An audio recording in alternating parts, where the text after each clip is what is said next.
बिस्मिल्लाहिर्रहमानिर्रहीम। अस्सलाम वालेकुम जी, मैं नजमुल हसन बाजवा हूं। नाज़रीन किराम, सबसे बड़ी खबर यह है कि जस्टिस मंसूर अली शाह साहब ने पहली बार पलटकर वार किया है। जो लोग जस्टिस मंसूर अली शाह साहब की शख्सियत से वाकिफ हैं उन्हें इस बात का अंदाजा है कि जस्टिस मंसूर शाह बड़े धीमे मिजाज के आदमी हैं। उलझने उलझाने में वो अपना वक्त जाया नहीं करते, ना उन्हें पसंद है। इनफैक्ट वो तो कभी स्टैब्लिशमेंट से भी मतलब उनकी टांग में टांग नहीं अड़ाना चाहते थे। कभी उन्होंने कभी इस तरह का कोई काम नहीं किया, ना ही वो कुछ इस तरह कुछ चीजें करना चाहते थे कि जिससे वो खबरों में आ जाए। हाँ, उन्हें मीडिया में आने का शौक है, वो चाहते थे खबरों में रहूं, लेकिन अपने इदारे के हवाले से।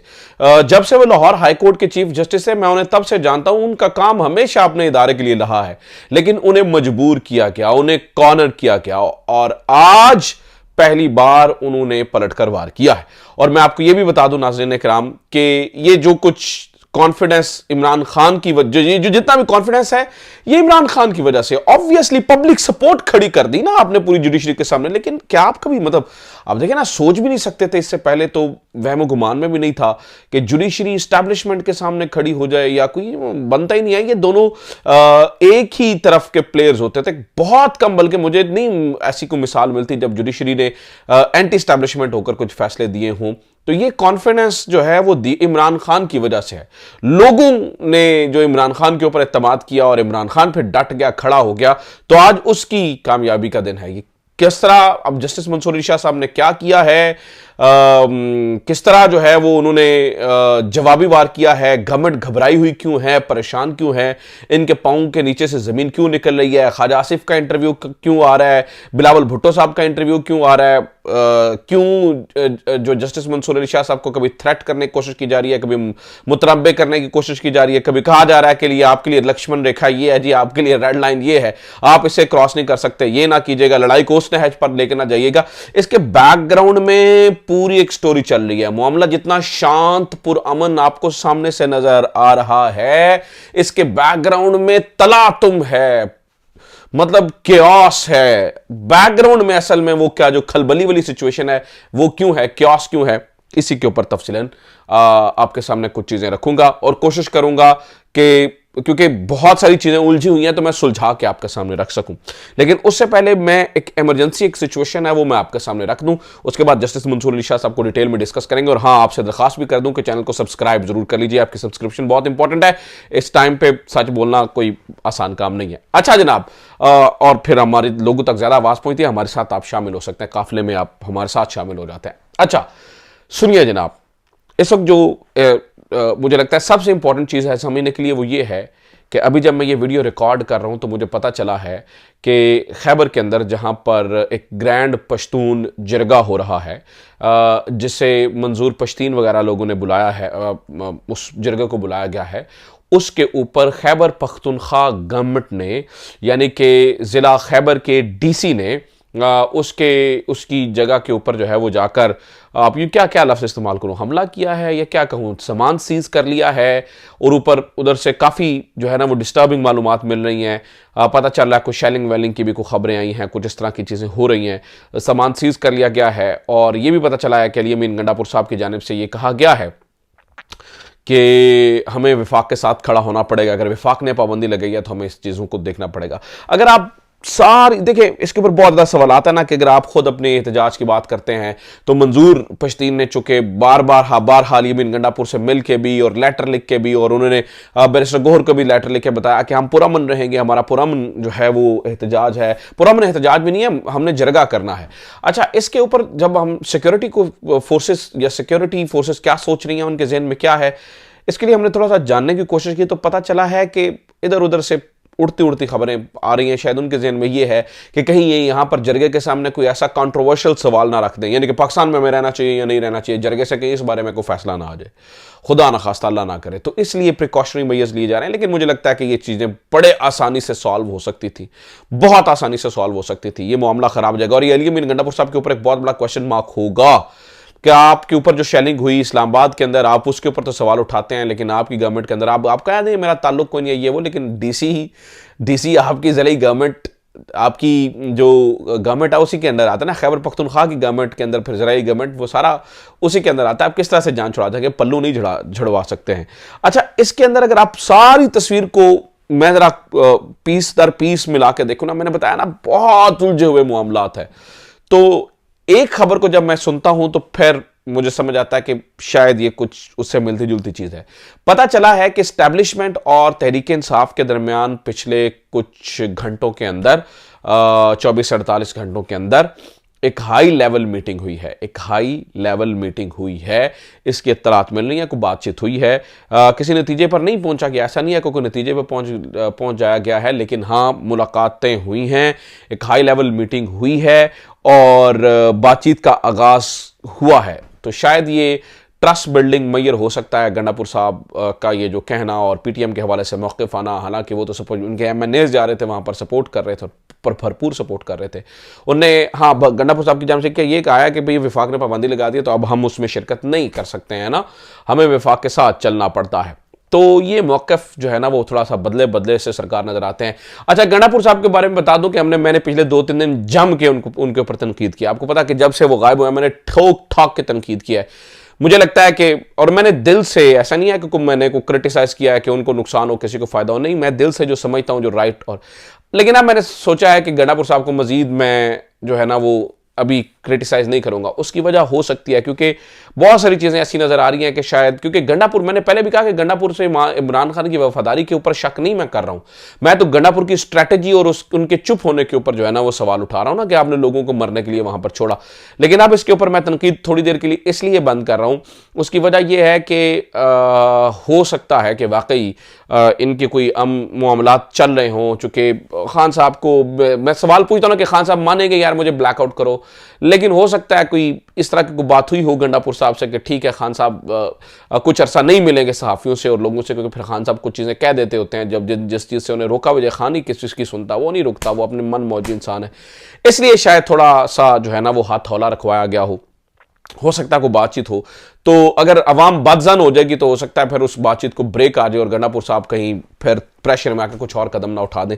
लिहाजा देखते हैं, तेल की धार देखते हैं। अभी मैंने होल्ड कर दिया है, अभी मैंने होल्ड कर दिया है बेटरमेंट, बेहतरी के लिए, देखते हैं क्या होता है। लेकिन एक चीज ये है कि कुछ ना कुछ चल रहा है और कुछ ना कुछ पक जरूर रहा है। अभी ऑब्वियसली पकेगा तो खुलकर सामने भी आ जाएगा, क्योंकि मैंने आपको बताया कि एक हाई लेवल मीटिंग की खबरें और मालूमात हैं कि वो मीटिंग हुई है और इसलिए चीज़ें इतनी जो है नहीं। बहरहाल अगेन फिर मेरा सवाल ये पश्तून जरगा के ऊपर मेरा एक बड़ा प्रिंसिपल स्टैंड है, बड़ा प्रिंसिपल मेरा सवाल पूछ रहा हूँ कि आप खुद की शेलिंग के ऊपर सवाल उठाएंगे तो फिर जो उनके ऊपर शेलिंग हो रही है उनके ऊपर क्या जवाब दिया जाएगा। मैं तो सवाल उठा रहा हूं कि उसके ऊपर क्या जवाब दिया जाएगा। बहरहाल कल तक सूरत हाल मजीद वाज़ेह हो जाएगी। अब जरा गंडापुर स्टोरी और इन सारी चीजों को जरा साइडलाइन करते हैं, और क्योंकि ये इमरजेंसी हो रही थी तो मैंने सोचा आपको पहले बता दूं। आज है दोबारा जस्टिस मंसूर अली शाह साहब पे, काजी फायज ईसा साहब पे, इस स्टोरी के ऊपर ये क्या चल रहा है। नाज़रीन किराम, अंदर खाते, मैं अब आपको बड़ी खबर दे रहा हूं, अंदर खाते जस्टिस मंसूर अली शाह साहब से कुछ गारंटियां मांगी गई थी। इसकी खबर मैंने आपको दी। कहा गया होगा कि यार ये इस पे नहीं आपने बोलना, ये इस पे नहीं बोलना, तहरीक इंसाफ को नहीं आपने छेड़ना, ये नहीं, यानी कि तहरीक इंसाफ कोई ऐसी चीज नहीं करनी जिससे इमरान खान को फायदा हो, पीटीआई को फायदा हो, फला फला फला फला फला। और इसके लालच के लिए ये कहा गया था जी जस्टिस मंसूर अली शाह साहब का नोटिफिकेशन हम निकाल रहे हैं। ठीक है, जस्टिस मंसूर अली शाह साहब आ रहे हैं और मैं आपको ये बता दूं कि ये बात तो तय हो चुकी है, तय है कि काजी फायज ईसा साहब जा रहे हैं। उसकी इतलात इसलिए भी मैं आपको दे दूं कि अब पता चल रहा है जी जो काजी फायज ईसा साहब की रिटायरमेंट के लिए अब जो प्रोटोकॉल्स होते हैं वो फॉलो होना शुरू हो जाते हैं, क्या डॉक्यूमेंटेशन चीजें ये वो, और ये भी कि उनको फेयरवेल डिनर देने की भी तैयारी है। और ये वो तो काजी फायज ईसा साहब तो के लिए तो वो जो पूरा प्रॉपर प्लान होता है, जो इंतजामी मामूलात होते हैं वो इस तरह से चलना शुरू हो गए हैं। तो काजी फायज ईसा साहब तो रिटायर्ड हो रहे हैं। ठीक है, अब उसके बाद जस्टिस मंसूर अली शाह साहब चीफ जस्टिस बन रहे हैं, इसमें कोई शक नहीं है। लेकिन चीफ जस्टिस बनने से पहले जस्टिस मंसूर अली शाह साहब के सामने कुछ डिमांड रखी गई थी। हमारी इत्तलात ये हैं कि चीफ जस्टिस मंसूर अली शाह साहब, मुस्तकबिल के चीफ जस्टिस, अगले कुछ दिनों के बाद होने वाले चीफ जस्टिस मंसूर अली शाह साहब वो डिमांड्स को शायद मानते हुए नजर नहीं आ रहे हैं और वो कोई उन्होंने कोई पॉजिटिव जवाब नहीं दिया। इसीलिए उनके खिलाफ भरपूर एक कैंपेन शुरू हो चुकी है ताकि बैक डोर कोई ना कोई और ऑप्शन तलाश किया जाए। जस्टिस मंसूर काजी फायज ईसा जा रहे हैं, जस्टिस मंसूर के नोटिफिकेशन की बात हो रही है, लेकिन साथ साथ बैकअप पे ऑप्शन ढूंढे जा रहे हैं। जस्टिस मंसूर अली शाह साहब के खिलाफ अचानक से बिलावल भुट्टो साहब जैसे बंदे का बयान देना कि मुझे नहीं लगता है कि जस्टिस मंसूर अली शाह साहब सुप्रीम कोर्ट के बंदों को अपने जजेस को कंट्रोल कर सके। भाई सुप्रीम कोर्ट के जजेस बकरे हैं या भेड़े हैं या जानवर हैं जिन्हें अल्लाह माफ करे कंट्रोल करने की जरूरत है? आप किस तरह की बात करें कि वो कंट्रोल नहीं होंगे? भाई आईनी जज है, सारे हर एक की अपनी राय होती है। ये क्या आप बात कर रहे हैं कि कंट्रोल नहीं कर पाएंगे? आपको कंट्रोल करने वाला बंदा चाहिए। अमीनुद्दीन खान साहब को आप बनाना चाहते हैं तो अमीनुद्दीन खान साहब तो उन्होंने तो मुंह में घुंघरियां डाली होती हैं, वो तो बात भी नहीं कर सकते हैं। ठीक है, तो आप किस किस्म की बात कर रहे हैं? और इसी तरह का एक इंटरव्यू ख्वाजा आसिफ का लीक नहीं होना, प्रॉपर उन्होंने सोच समझ के उन्होंने ये इंटरव्यू दिया है। और ख्वाजा आसिफ साहब का ये कहना कि जनाबे वाला डर है कि इलेक्शन का ऑडिट हो सकता है, यही खतरा है ना इन्हें, कोशिश करें लड़ाई को उस नहज पर ना लेके जाएं। तो ये सारी चीजें जस्टिस मंसूर अली शाह साहब को समझाने के लिए की जा रही है। इसका मतलब ये हुआ, जैसे कि मैंने आपको बताया कि जस्टिस मंसूर अली शाह साहब ने ना कर दिया है उन तमाम चीजों के ऊपर, उन्होंने पलट कर, अब वो कह रहे हैं ठीक है व्हाट्सएप जो होगा देखी जाएगी, मैं किसी पलट कर वार इसी कहते हैं कि भाई उन्हें कुछ कहा गया, उनको अप्रोच किया गया, उनके सामने चीजें रखी गई, उनको समझाया गया होगा कि जनाब मुल्क की सलामती के लिए इस टाइम ये भी जरूरी है, ये भी जरूरी है, इस पार्टी का ये रहना खत्म होना जरूरी है। लेकिन जस्टिस मंसूर अली शाह साहब ने कहा नहीं कि मैं जो है ना वो जो लॉ ऑफ द बुक है उसके मुताबिक ही चलूंगा, या बुक ऑफ द लॉ है उसके मुताबिक ही चलूंगा मैं, और इस टाइम किसी भी बात करने के मूड में नहीं हूं। लिहाजा उनके खिलाफ एक फिर शुरली चला दी गई है। अच्छा, एक शुरली ये भी है कि आईनी तरमीम आ रही है जनाब, 18 को आईनी तरमीम आ रही है, 18-19 को, तो वो ये होगी कि ये आईनी तरमीम कर लेंगे, लेकिन जो भी इसके अंदर तय होगा वो 3 जजेस का पैनल वगैरह ये सारा कुछ ये 25 अक्टूबर के बाद कंसिडर होगा। यानी कि 25 अक्टूबर को चीफ जस्टिस मंसूर अली शाह साहब चीफ जस्टिस बन जाएंगे, अगले चीफ जस्टिस के ऊपर ये अप्लाई होगा। नंबर 1 ये भी अब एक मार्केट के अंदर शोशा जो है वो छोड़ा गया है। नंबर 2 नाज़रीन किराम वो ये है कि सीधी सीधी जो है ना वो जजों को कहा गया है, और आपको मैंने बताया कि जस्टिस याह्या अफरीदी भी कोशिश कर रहे हैं वो भी मामलात को, तो